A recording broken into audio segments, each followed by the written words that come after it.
introduction for Mr. Anirban. He is a business leader passionate about scaling technology enterprises globally.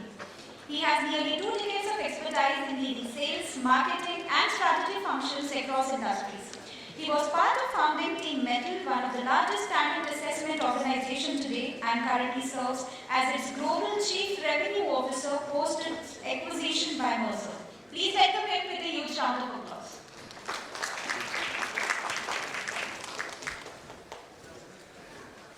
Hi everyone, good afternoon. I hope you are able to hear me well. An entire day filled with learning and development sessions. I'm sure we are testing our patience and resilience at this point. But I won't be long, that's my promise. I will be roughly about 20 minutes in. And we'll try and investigate one of the most relevant topics that there is today. And enough and more conferences have happened around that, which is around creating a future-ready workforce. And how do we really do that with skill and potential measurement strategies at its center? So here's the promise. In the next 20 minutes or so, we'll try and declutter this entire conversation around future of work. There's frankly too much of it. We are hearing, or rather the problem of plenty has crept into this narrative of future of work. And the promise is we will declutter it. The promise is we will try and look at it from a very powerful angle or this lens of skills lying at its center. So therefore the relevance of this topic, how do you make your organization future ready and how do you keep skill and potential measurement at its center? So let's dive right into the topic. So when you speak about the future of work, or if you follow the narration around the future of work globally, you will see that they are actually structured on 4 key themes, right, worldwide. The first is about, and no points for guessing by the way, is about artificial intelligence and its impact on humanizing work. Enough and more has already been said about artificial intelligence. But where I think the industry is converging as a whole is to factor in how the future will look like when AI and humans coexist, the new skills that will be brought forward because of AI and humans working together, and how will it humanize work. Now humanizing work is something that's as old as the Industrial Revolution. When we were talking about humanizing work back then, the idea was how do you create more humane conditions for work, say for factory workers. But today, we have moved on to being behind computer screens, but still there is a lot of repetition. There is a lot of repetitive work, there is drudgery going on behind those sophisticated computer screens.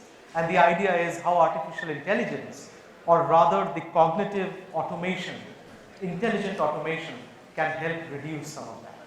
So that's the piece around artificial intelligence. When you look at the second piece, which is about skills as the currency for work, this is where organizations are actually trying to peg every skill today to a dollar value. And I say this because worldwide, there are trends where you are creating pay for skills kind of a model. Organizations are trying to figure out what skill should come at what premium, and therefore what should be the pocket pinch, so to say, for every skill that I build into the organization. That's the second aspect where a lot of narration around future of work is structured. The third and the most complex, in my opinion, is about workforce recomposition. Now this is a hot debated topic everywhere. We have seen today trends emerging like an aging workforce. You have multiple generations at work. We hardly know today how to manage a Gen Z kid, in our workforce, together with someone who's maybe hitting 60. So the diversity in the workforce has increased, and that has given rise to a lot of newer expectations. You are talking about work-life integration. You are no longer talking about work-life balance because you are bringing your whole self to work. It's not about my home self and office self. The distinctions are fast dissipating. And what that has done is that has given rise to newer talent models. So today, no organization can be complacent saying, I just want full-time employees in my workforce. They have to look at gig economy. They have to look at the contingent workforce planning. And even more recently, they are moving on to trends of talent sharing or a talent marketplace, where multiple organizations come and share the same pool of talent. So that's one of the definite trends around future of work. The last one is what COVID has really taught us. And I think my previous speaker also touched upon it. She said thank COVID, but this is something we need to learn from COVID, maybe without thanking it too much. But this is where businesses are today valuing resilience much more over efficiency. And to all of us today, I think we have done more than enough to ensure efficiency in business processes. We have done cost optimizations, we have optimized our business processes, cut redundancies to be more and more efficient. But when you talk about the businesses of future, they will be built on resilience and not only on efficiency. That means newer set of skills, for example, leading with empathy, executing change or leading change, and finally maybe executing on the decisions that you have made. Those will be important in the future. All right, we have discussed all the 4 pillars around which controls the narrative around the future of workforce. Now I would urge each and every one of you to take a look at all 4 of these again and try to think of it from a skills lens. That was the promise, at the beginning of the conversation. When you look at the diagonal 2, right, you look at AI and you look at resilience over efficiency, they are actually telling you what skills will be important in the future. That's the question that is being asked. These will be skills where humans will excel. These will be fusion skills where human and AI will work together. These will be skills which are more resilient and not necessarily contributing only towards efficiency. So that's the what of skills. When you look at skills as a currency, the question it's posing and is getting answered is how much should I pay for those skills, which every organization is concerned about. What is the pocket pinch, as I said, for each of those skills? And finally, when you look about workforce recomposition, again from a skill lens, this is the very basic question of how do I get these skills for my organization? So suddenly, all this clutter that we have heard about future of work, if you really synthesize it, it seems to converge on that one paradigm of skills at its center, right? So that's what I want your focus to be on, say for the next 10-15 minutes as we elaborate on the topic. But now that we know that delivering on the right skills will lead us into the future, I wanted to share my experience of working with roughly about 6,000 odd organizations globally. About 40-45% of them work heavily on the digital transformation and the future of work side. And the steps that they have actually taken to ensure future readiness is a very simple 3-step process or a variation of that. The first is about reimagining the current jobs.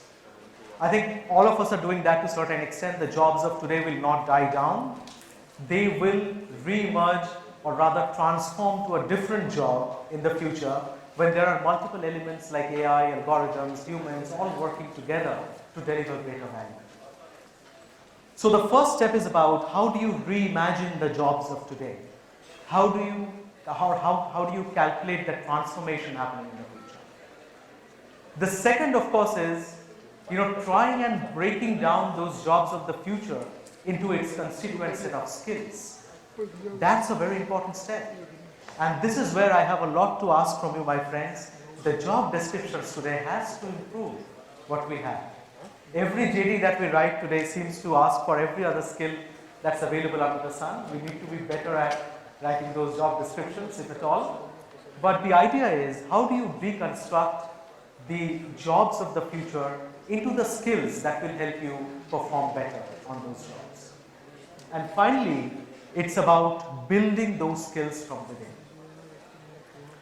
Now, please notice, I have actually chosen my word carefully when I said you have to build this from within, without saying borrow or buy. And this is a very research-backed insight that we have had. So for example, Mercer does a global study of HR and L&D professionals spanning few thousand organizations in about 140 countries. And what we have seen is the top 10 strategies, out of that, the top 4 strategies that organizations have today of meeting the skill shortage has to do with some kind of internal skill building strategies. It is not talent acquisition. Talent acquisition is far down the list. And this is a huge shift, a dramatic shift rather, from what we have seen pre-pandemic, where 60% of our HR friends came back and told us that, talent acquisition is actually going to be my first port of call when it comes to, filling the skill shortage. So it's about building talent from within. Now the question is, how do you actually build these talent, internally in an organization? What I have observed in, advising a lot of organizations as we work together in this agenda, is that many organizations at this point, they have the tendency to actually jump onto the most shiny tool and technology that's out there to help them in this process. So you get the best LMS that there is, you get the best platform that there is, and you are done with future effort. It's hardly so. Okay?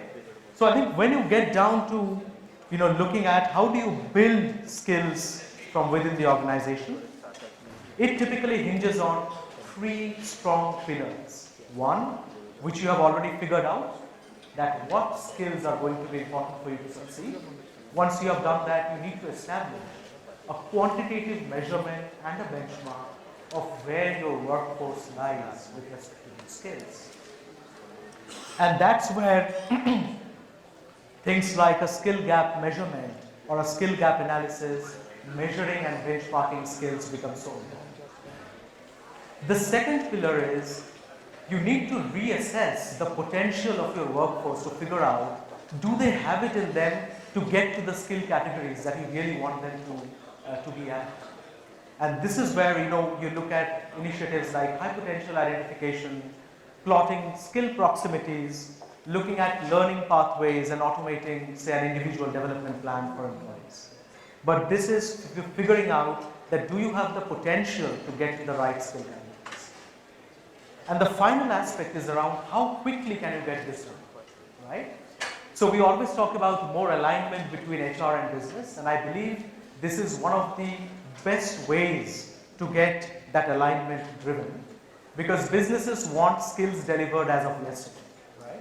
And we as skilling entities, we as learning and development professionals, we need a sense of how quickly can my current workforce get upskilled into the skills that matter. And learning agility tools, typically, they measure for your ability and orientation to learn. Things like fluid intelligence, how quickly you can pick up a very unfamiliar concept or a very new concept and apply them to unfamiliar situations. This is what learning agility measures. And this gives you a sense of how quickly can you upskill or reskill your workforce. So the 3 pillars, skills, potential, and agility, these are the strategies, which will drive the overall skill building from within, which we saw is critical for future readiness. Then, of course, you can focus on the plethora of tools that's available to you. So don't jump on tools and technology. Look at the strategy and then look at the tools that you have available. And full service vendors like Mercer Mettl today, we have this entire suite of tools available with us. And of course, there are many players in the industry where you will see some of these being made available. And some of them are pretty interesting. When you look at, for example, coding skills, there is a way today where a person can actually come and write entire projects, in a coding platform and automatically get evaluated on the coding skills with very pointed feedback on where the skill gaps are. So that's about, say, coding. You can run similar kind of simulations on communication. You can speak in English, write a passage in English, and get a benchmark score on your overall communication and language skills. There are enough and more tools available towards facilitating skill interviews for that matter. You can have shared interactive whiteboards you can get an understanding of the skill of the person at the other side of the computer. There are virtual assessment centers, for example. Takes away the entire hassle of running an offline assessment center and the entire logistics associated with it. However, to me, the most curious case is around, that small circle back there, which is the 360-degree feedback. And 360-degree feedback, has been with us since the age of the dinosaurs. I think everyone has heard about 360-degree feedback, one of the most dreaded tools, which was used often by your managers and, the managers above them to determine that coveted raise at the end of the appraisal cycles. But today, the world has changed a lot. When we look at where 360 finds its usage in the industry, the highest use case for 360 is around training needs identification today. It is not, appraisals any longer. And the reason for that is progressive organizations figured out that you really need to have a subjective understanding of the skills a person is demonstrating in the workplace, together with figuring out what's the objective skill gap that person has. And both of these together gives you a great insight on the skilling agenda or the individual development plan that you have. So that's all about tools, right? And I think we have spoken enough about concepts. What's important now is to see how some of the organizations are actually letting the rubber meet the road. And one of the examples I want to take first is with Adobe. I know that we had a fabulous presentation from an Adobe stakeholder earlier in the day. And we all know Adobe, right? So it's a tech-heavy organization leaning towards tech, very progressive outlook. The challenge they had was they were trying to identify their next generation of managers, the first-time managers, so to say. And they went about it in a very, very systematic approach of first identifying the skills and the competencies which will be required by, the candidates to be successful in their job. Unlike many other companies though, they did not settle for standard assessment. They co-created assessment content with Mercer Mettl to create situation judgment assessments, to create behavioral simulations that could actually figure out where the skill gaps were and how and which of these people that they had identified can move into a manager role. But the beauty is they did not stop only at evaluation. The assessments were such that by the end of it, they were actually able to pinpoint the areas of development for each of those people. They were able to create a very actionable individual development plan for each of those employees. So there was a takeaway for both the organization and every employee who participated in the process. So that's how they built their next set of managers from within. The second example, and this is one of the largest telecom organizations that there is in Southeast Asia. And the problem they were faced with is about digitally transforming the whole organization. They had diversified interests. They were diversifying into 3 new business units with completely different skill requirements.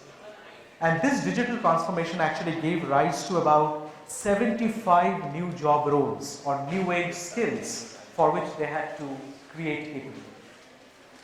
And the way that they went about doing it is, like we mentioned in the previous slides, first understand your existing workforce.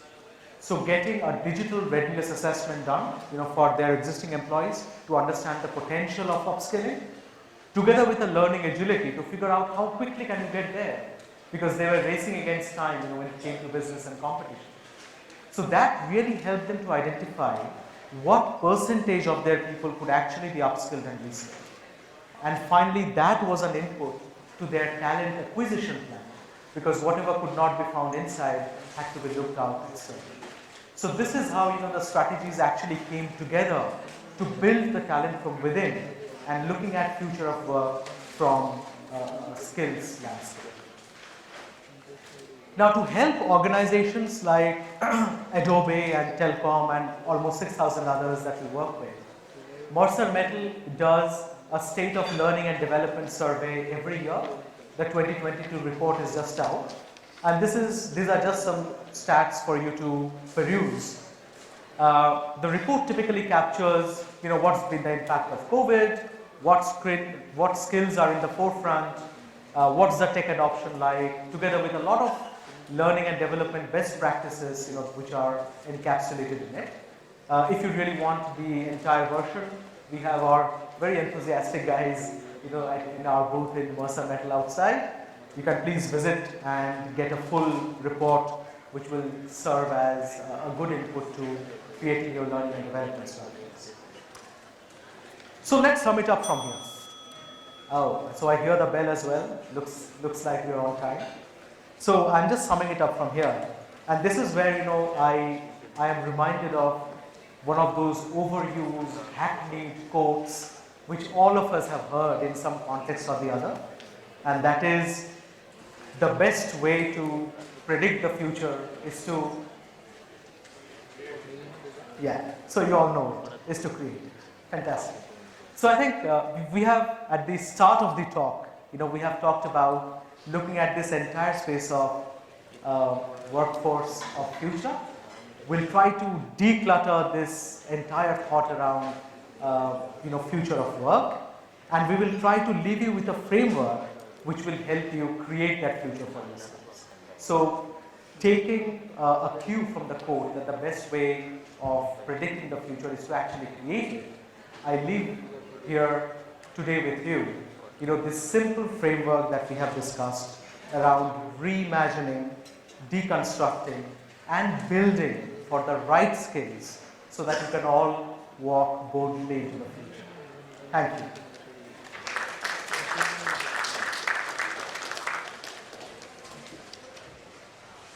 Okay, thanks a lot, sir, and I would request you to please stay back.